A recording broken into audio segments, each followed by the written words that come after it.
Hello everyone, konnichiwa po. Ito na po yung ating part 5 ng story natin kung bakit ako naging isang warrior mom ng 2 beses. Nung mga time na to, sobrang saya namin kasi sobrang laki ng progress ni baby at saka regular na rin yung therapy niya. Pati yung mga doktor sinasabi talaga nila na napaka-fighter daw ni baby kahit napakaliit niya. Kahit nung mga time na to medyo mababa yung oxygen niya pero makikita mo naman sa itsura niya na okay siya. Yan yung machine niya para sa heart rate at saka sa oxygen. Yung nasa taas yung oxygen niya, yung sa baba naman is yung heart rate niya. Ito naman yung machine niya para sa oxygen na hindi na kailangan i-refill. Yan yung ginagamit niya pag nasa bahay kami. Pero pag pumupunta kami ng hospital, yung dalawang maliliit at saka isang malaki yung dinadala namin depende kung gaano kalayo yung pupuntahan namin na hospital. Pero sa sasakyan lang namin siya ginagamit yung papunta at saka pauwi kasi pinapagamit naman kami sa loob ng hospital. Noong mga time na to, akala talaga namin tuloy-tuloy na yung pagbuti ng kondisyon ni baby. Pero hindi namin alam, ito na pala yung umpisa. May 16, nagka-coronavirus kaming lahat. Unang natamaan si Papa, sumunod ako, then si Kuya Sander at saka si Kuya Kit. Pinakahuli si baby. Pagkalabas ng symptoms niya, dinala kaagad namin siya sa hospital. Dito sa malapit sa amin. Nakarating kami doon ng 10 PM. Kami sanang dalawa yung i-admit kasi nga positive din ako. Doon kami magkwa-quarantine. Pero napagdesisyon na ng mga doktor na ilipat siya doon sa isang hospital na tumitingin sa puso niya. Sobrang hirap na hirap kami noong mga time na to kasi nga ang sama ng pakiramdam namin. Tapos yung mga kuya, ang taas pa ng lagnat. Si Kuya Kit nasa 38, si Kuya Zander naman is nasa 39. Tapos si Papa pa yung nagda-drive. Mula sa bahay hanggang sa hospital na medyo malapit sa amin, tumakay lang kami sa sasakyan namin kasi nga hindi pwede tumakay ng ambulance na positive yung kasama. Positive ako. Walang ibang sasama kay baby. Kaya pinayagan kami ng hospital na pumunta kaming lahat pero dapat hindi bababa or lalabas ng sasakyan sina Papa at saka yung mga kuya. 2:00 ng madaling araw bumiyahe kami. Sakay kami ni baby sa ambulance kasama na yung doktor niya. Sina Papa naman kasunod sa amin. Sobrang hirap na hirap ako ng mga time na to dahil gusto kong kumahan si baby sa loob ng hospital. Pero hindi pwede kasi positive din ako. Kung dun sana sa unang hospital, pwede kaming dalawa. 7 araw kami nag-quarantine pero sa bahay lang kami. Si baby lang ang nasa hospital at 7 araw din namin siya hindi nakita. Mga 5:00 na ng umaga no nakauwi kami ng mga time na yon. Sobrang awang-awa ako sa mga kuya kasi nga sobrang taas ng lagnat nila tas hindi pa sila nakatulog ng maayos kasi nasa likod lang sila ng sasakyan. Sobrang awang-awa din ako kay baby ng mga time na to kasi nga kailangan niya ako pero wala ako sa tabi niya. May 28, 2022 natapos na yung quarantine ni baby at sinamahan ko na siya doon kasi tapos na din yung quarantine ko. Tas nung mga time na to sobrang na-miss namin yung isa't isa ni baby.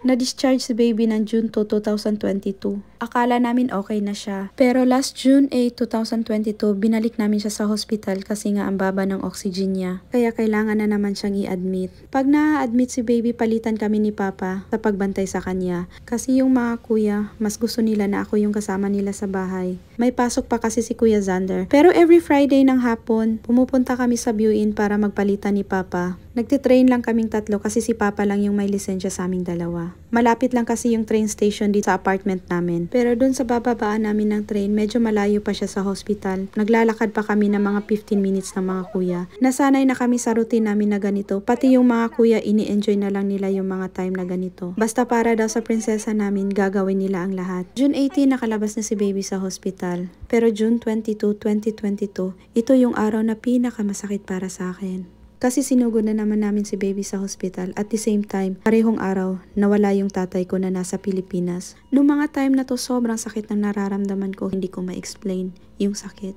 Pero wala kasi akong magawa. Gustuhin ko man, hindi pwede. Kaya tinanggap ko na lang sa sarili ko na hindi ko na makikita yung tatay ko sa huling pagkakataon. Pero aaminin ko, noong mga time na to, nasabi ko talaga sa sarili ko na napakalupit ng tadhana para sa akin. Nung pagdating namin sa hospital, sinabihan kami ng mga doktor na hindi na magtatagal si baby. Pwede siya mawala mamaya o bukas. Yun talaga yung sinabi ng doktor. Kaya pinagdesisyon nila kami kung i-admit ba namin si baby. In case na mawala siya, isa lang sa aming dalawa ni Papa ang makasama niya hanggang sa huli. Pero kung sa bahay, magkakasama daw kaming lahat. Tapos sinabihan din kami ng doktor na i-prepare yung mga kuya. Kaya nung mga time na to, umiiyak sila kasi ini-explain ko sa kanila ang lahat kahit sobrang sakit para sa akin. Nakikita mo yung mga anak mo na nahihirapan at nasasaktan.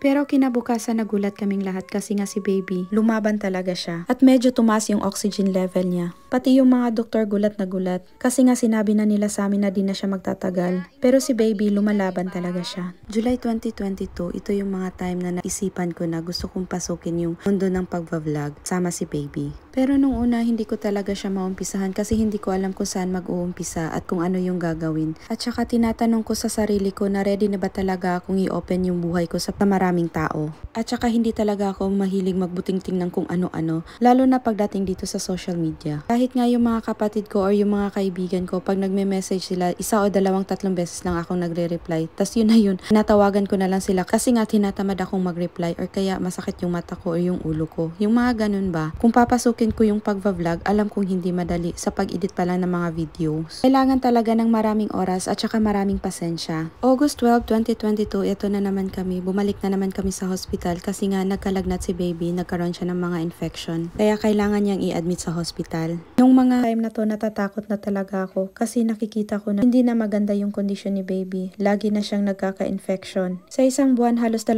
beses kami na-admit. Kada admit niya, 1 linggo talaga. Kaya sobrang hirap na hirap kami ni Papa nung mga time na to kasi kung ma-admit si baby, hindi siya pwede magtrabaho kasi walang magbabantay sa mga kuya. Kung hindi din siya magtatrabaho, paano na yung mga gastusin namin sa bahay, yung mga bayarin. September 2022, ito yung mga time na nanonood ako ng TikTok. Tas may nakikita ako na mga baby na may mga sakit. Tas nung mga time na to, karga-karga ko si baby. Tas para bang sinasabi niya sa akin na, sige na go na, pisahan mo na yung pagva-vlog. Kaya mo yan, sasamahan kita. At yun na nga, doon na nag-umpisa yung journey namin sa pagba-vlog.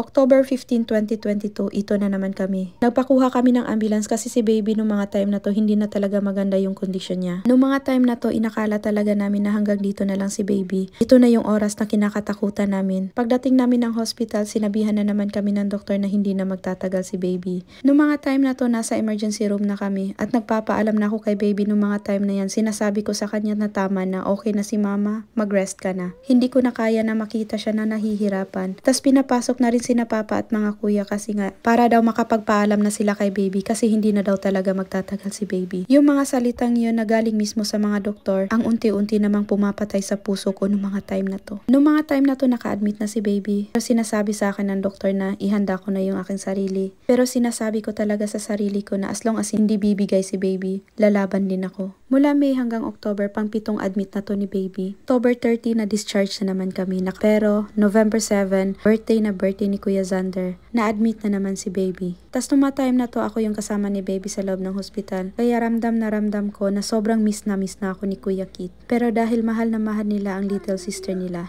inintindi nila ang sitwasyon namin. Pag nanay ka talaga, kakayanin mo ang lahat ng hirap at sakit para sa mga anak mo. Noong mga time na to, sobrang dilim ng daan na tinatahak namin ni Papa. Pero dahil sa mga anak namin, sila yung nagsilbing liwanag namin. Happy birthday. Thank you. I'm sorry ha, wala si mama sa birthday ha. Kahit sobrang hirap na ng mga time na to para sa amin, pinagdasal ko na lang talaga yung sitwasyon namin kung ano yung mangyayari, lalong-lalo na kay baby. Hanggang dito na lang muna. Abangan niyo po yung ating part 6. Thank you for watching.